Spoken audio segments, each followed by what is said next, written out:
நம்ம ஒரு ரெசிபி செஞ்சு அது நல்லா சூப்பர் டூப்பர் ஹிட் ஆயிடுச்சு, டேஸ்ட்டும் நல்லா இருக்குன்னா, அதே மாரி டிஃப்ரெண்ட்டா வேற ஏதாவது ரெசிபி பண்ணி பார்க்கணும்னு தோணும்ல. அந்த மாரி தான் எனக்கு இன்னைக்கு ஆச்சு.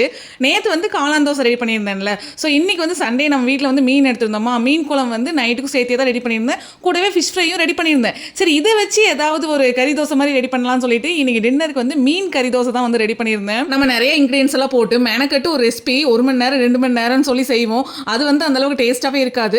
2 மினிட்ஸ்ல செய்ற ரெசிபி அவ்ளோ சூப்பர் டேஸ்ட்ல வந்து இருக்கும். அதே மாதிரி தான் இன்னைக்கு இந்த கறி தோசை நான் நினைச்சே பார்க்கல. மீன் ஸ்மெல் எல்லாம் வரும். கறி தோசை வந்து கொஞ்சம் வந்து ஆவரேஜா தான் வரப்போகுது அப்படிங்கிற மாதிரி தான் யோசிச்சுட்டு பண்ணினேன். ஆனா டேஸ்ட் ரொம்பவே சூப்பரா இருந்தது. ஏன்னா மீன் குழம்பு பார்த்தீங்கன்னா இந்த ஒகேனக்கல் ஸ்டைல்ல வந்து ரெடி பண்ணியிருந்தேன். ஃபிஷ் ஃப்ரையுமே வந்து கடையில் வாங்கின ஃபிஷ் ஃப்ரை மசாலா போட்டு தான் வந்து ரெடி பண்ணியிருந்தேன். அதனால மீனோட ஸ்மெல் எல்லாம் எதுவும் வராம கறி தோசை வந்து சூப்பரா இருந்தது. இந்த மீன் கறி தோசைக்கு ஒரு பவுல்ல வந்து ஒரு கரண்டி அளவுக்கு மீன் குழம்பு எடுத்துட்டு அதுக்குள்ள வந்து நம்ம ஃபிஷ் ஃப்ரை பண்ணி வச்சிருப்போம்ல, அந்த ஃபிஷ்ல போன்லெஸ் பீஸா வந்து எடுத்து போட்டுட்டு ஒரு முட்டையை உடச்சு ஊற்றி நல்லா கலக்கி தோசையில் ஊற்றி எடுத்தீங்கன்னா சூப்பரான மீன் கறி தோசை வந்து ரெடி ஆயிரும். மெயினா இந்த தோசைக்கு சைடில் எண்ணெய் ஊற்றுவோம்ல, அது வந்து இந்த ஃபிஷ் ஃப்ரை பண்ண அந்த எண்ணெய் இருக்கும்ல, அது வந்து ஆட் பண்ணிக்கோங்க.